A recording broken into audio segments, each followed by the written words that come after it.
All right, welcome to the fifth and final video in the electrostatics series. We've covered quite a bit, and now we're going to end with talking about charges and fields.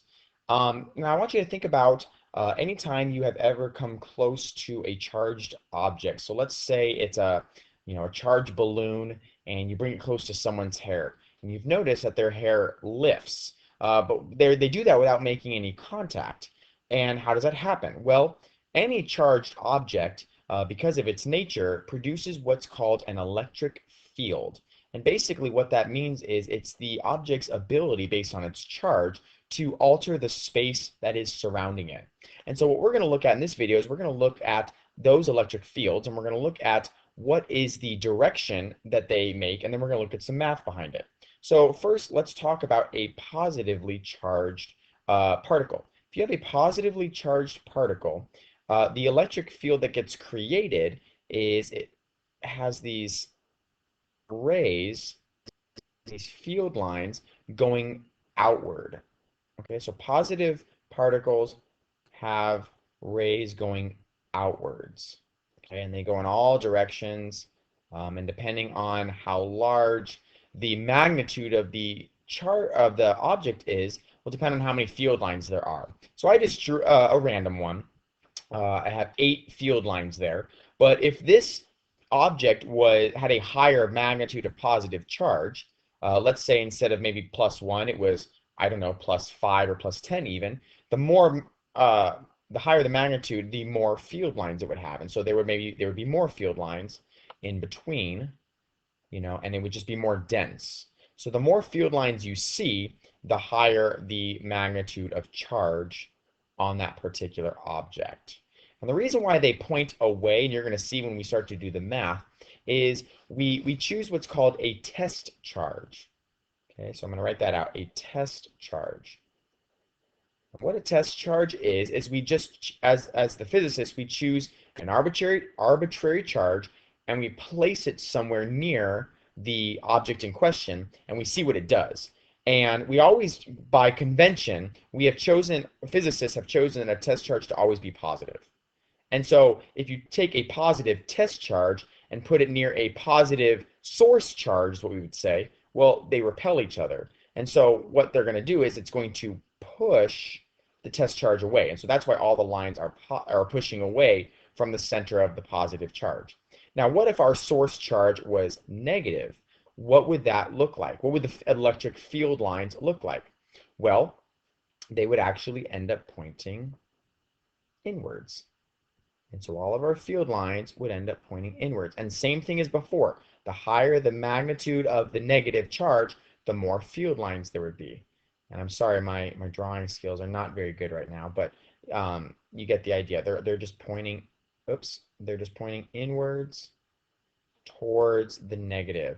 And the higher the magnitude, the more field lines you will have. And the reason why they point inwards is because, once again, if you were to use a test charge, and you were to place it right here, test charges by convention are always positive.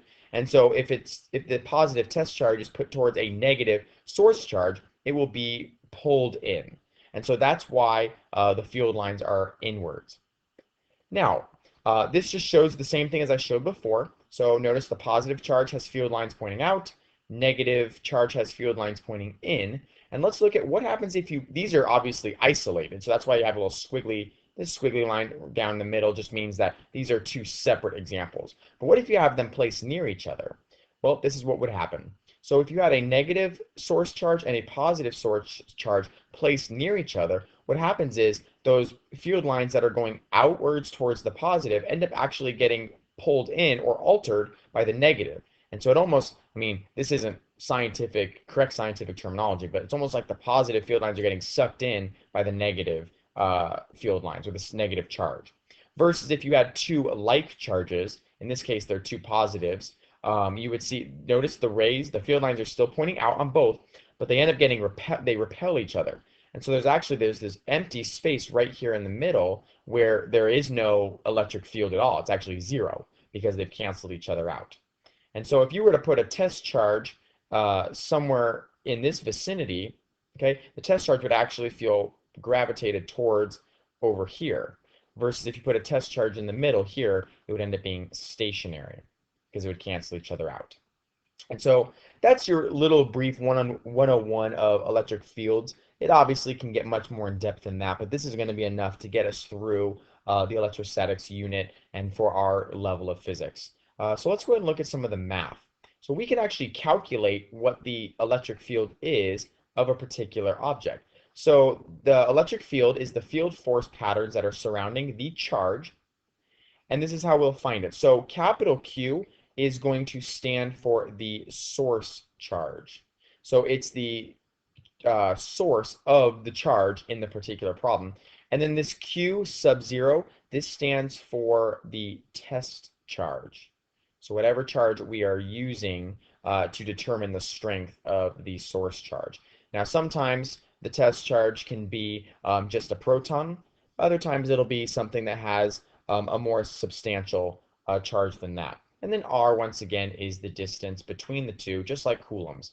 So to find the force, or excuse me, to find the electric field of a source charge, you just take K times capital Q, which is the charge of the source charge, divided by R squared. Once again, K is 9 times 10 to the ninth. And then if you want to find out what is the force acting on the object, you can use Coulomb's law, or you can say, all right, well, notice what Coulomb's law is. If you remember, Coulomb's law was K Q1 times Q2 over R squared. So this is how you found the force, right? Well, K Q1 over R squared, so just that part right there, that's your electric field. And so if you just take your electric field times the second charge, which is Q2, that's how you can get your force.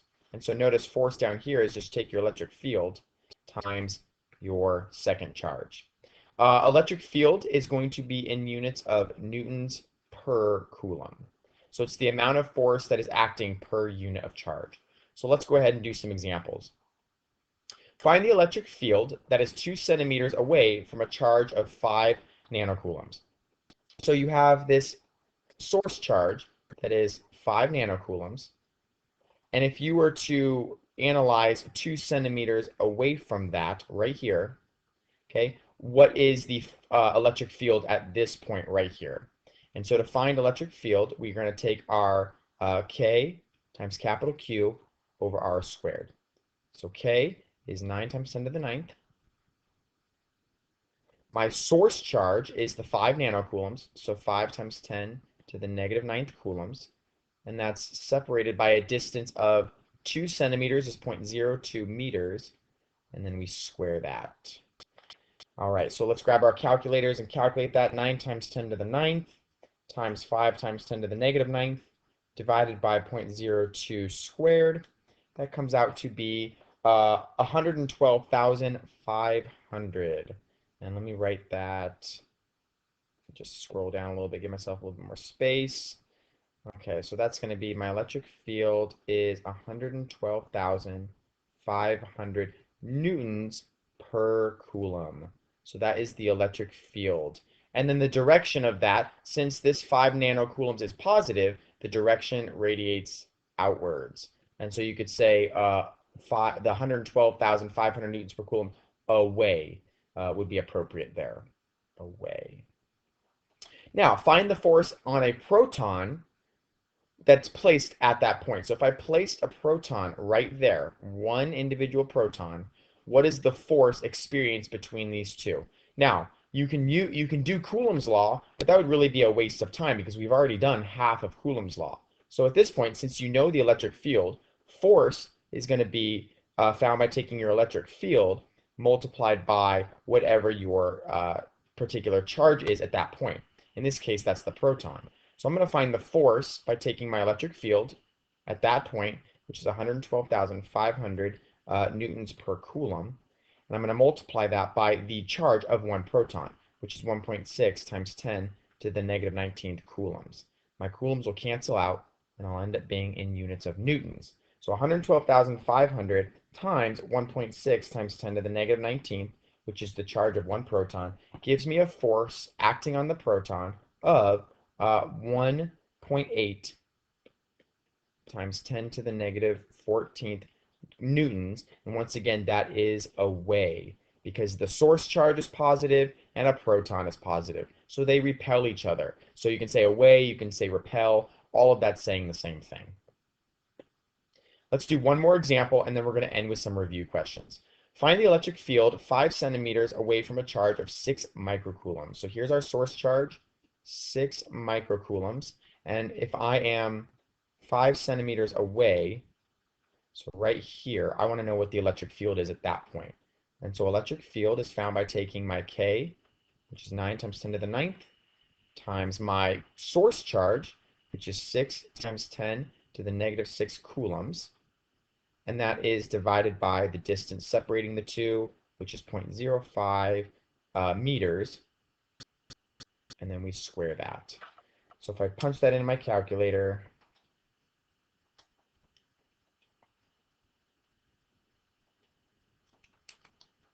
I end up getting quite a large number there. I end up getting, let's see, that is 21,600,000. 21,600,000. I should probably put that in scientific notation because that's such a large number. But 21,600,000 newtons per coulomb, or 2.16 times 10 to the 7th newtons per coulomb. And that, once again, since it's a positive source charge, that would be away. And so that's the answer for what is the electric field. And then to find what is the force of on a proton that's placed at that point, once again, I can find my force by saying the electric field times the charge placed at that point.